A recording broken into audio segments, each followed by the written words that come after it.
It's now time for the political analysis of Fromm and Fuller. Al Fromm, former political advisor to President Bill Clinton, and Craig Fuller, former political advisor to both President Ronald Reagan and George H.W. Bush. Good morning, fellows. Thank you for doing this special edition. Obviously, we want to talk about the presidential debate last night between President Trump and former Vice President Biden. Al, let's go with you first. Who won? Well, I can tell you, first of all, the American people lost. America lost in its image in the world. Democracy probably didn't score any points. You can't really judge this like a regular debate. I mean, there was a crazy man and somebody who probably could be president on that stage. To me, the story of that debate was Trump was unhinged. He was angry. He was nasty. He was ignorant. He didn't play by the rules. It is very clear that the president thinks he's losing the election, that he can't win a fair election, that he can't win a fair debate.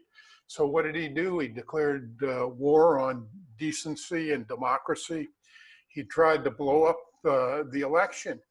I mean, he basically told people that gave signals to his most radical and violent supporters to stand by.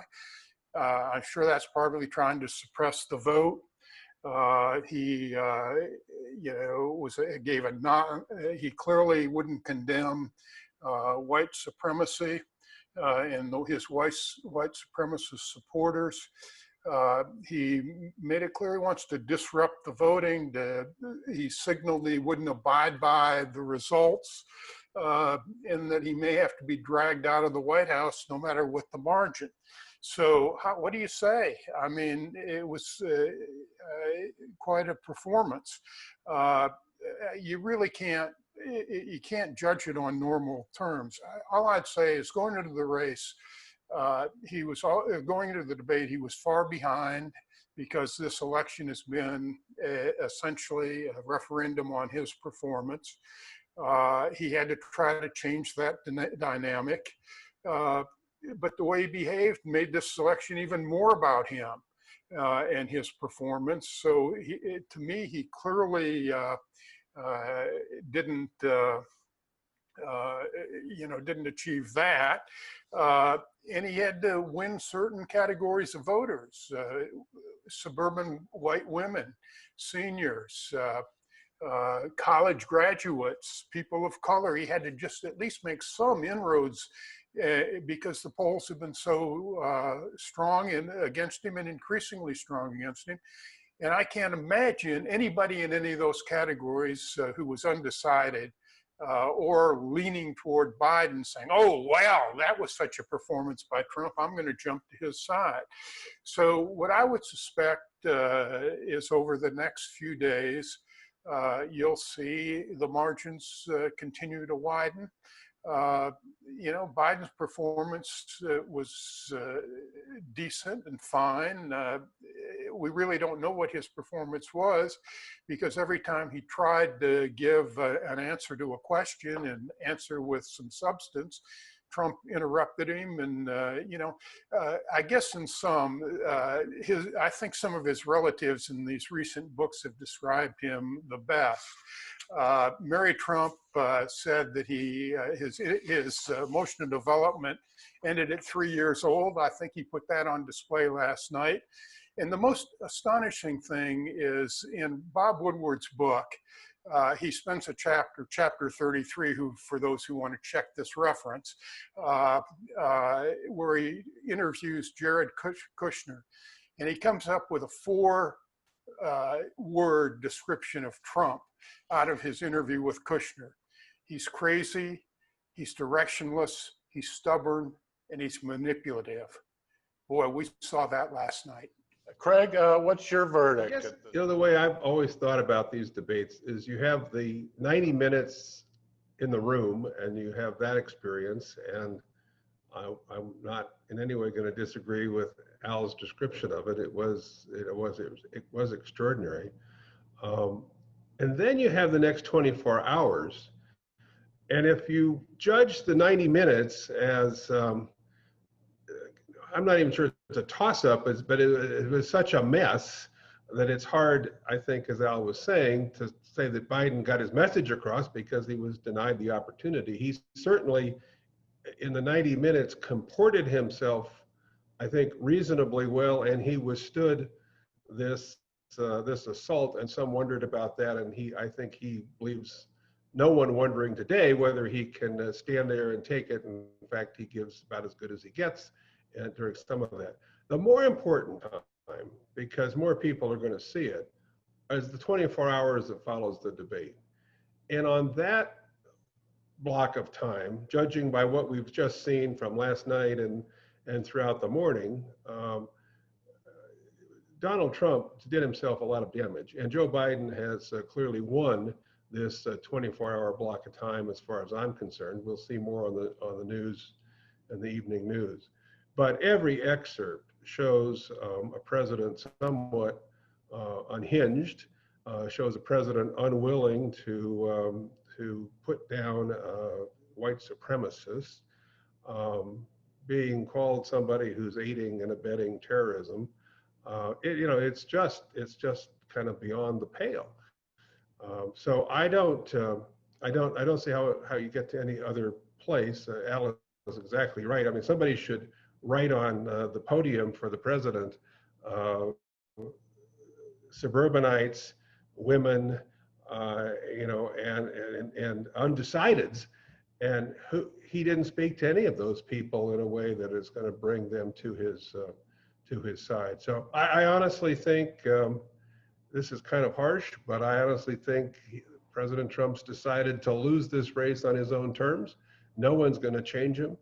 Even some who coached him were out last night as commentators saying that he was a little too hot and they weren't sure they can do anything about it. That kind of says to me that even the team around him is beginning to understand this is not going to work out. As I've been watching television this morning, because what Craig says about these 24 hours is really important. But I gather that on Fox, the network that talks to the Trump people, there's a different debate. That on Fox, they declared this a great victory for the president, and so a substantial part of the country is going to get its perception of this debate in the 24 hours that follows from a network that I guess most of us would say has no connection with reality. They clearly have a point of view, but I just saw a short while ago when quizzing a White House spokesperson on Fox News, I saw the reporter on Fox News saying, do you want to characterize or rephrase what the president meant when he told a white supremacist group to stand back, stand by? I mean, so even they're a bit incredulous at what they saw. And of course, Chris Wallace comes from Fox News. Candidates. Al, sticking with you, it would have been surprising to me if the Biden campaign had not predicted the heckling that Trump was producing during the debate. And there were some elements of pushback on Biden's part. But in general, at least from my point of view, I think he could have been much more forceful in pushing Trump back. Give me your impressions about Biden and how he did on strategy here. Well, I think Biden's most important job last night was to keep his cool and to show who he was. In my op-ed in the SPY about a month and a half ago, I said, when Biden got the Democratic nomination, I said, it wasn't because he was the greatest candidate in the world, but it was because of who he was. And there are just times when a certain kind of person is what the country needs. And what we need now is, the 2020 equivalent of Ronald Reagan in the sense of somebody who's calm and decent and empathetic and can sort of pull the country together. And Biden is that kind of person. I think that showed through. You know, I don't think he would have gained very much by trying to go toe to toe with Trump on every lie Trump said, because every word out of Trump's mouth was untrue. And so my guess is the Biden strategy was to keep calm, you know, to make your points as best you can, but don't give up that dignity that the American people are looking for in a president. And I think he did just fine with that. Craig, you have the final word. How did Mr. Biden do in terms of his team strategy? You know, I started making notes of some of the key phrases until it was hard to even to hear what the phrases were. But I thought that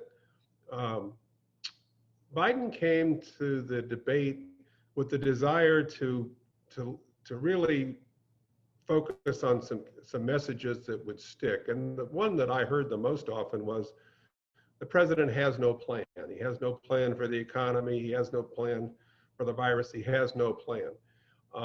And contrast that with, you know, Biden's experience in office and the fact that he dealt with economic recovery. He dealt with serious healthcare issues. He was behind a healthcare plan. And that compare and contrast approach, I think, was a pretty sound one. Had we not had all the fireworks, we'd probably be talking more about it. And really, it goes to, again, I'm agreeing with Al, but it goes to the question of what are these debates for? They really exist theoretically to inform the electorate, to give people a chance in the weeks before they vote, a better insight into the thinking of two individuals. And on that front, I thought Vice President Biden came to the debate with some points he wanted to get across, and he got some of those across. Again, if you heard them in the 90-minute session, fine. They're not getting much play in the 24-hour period because of all the fireworks. I do hope they find a way to reform the rules and a way to then enforce the rules so that we have at least one more discussion. And I'm particularly looking forward, actually, to the discussion among the vice presidential candidates. That might be more important in this cycle than in past cycles because of not only the age of the presidential contenders, but the role of the vice president overall. And so I think that'll be kind of a historic debate. Al Fromm and Craig Fuller, thanks so much. I'll see you next time. Thank you.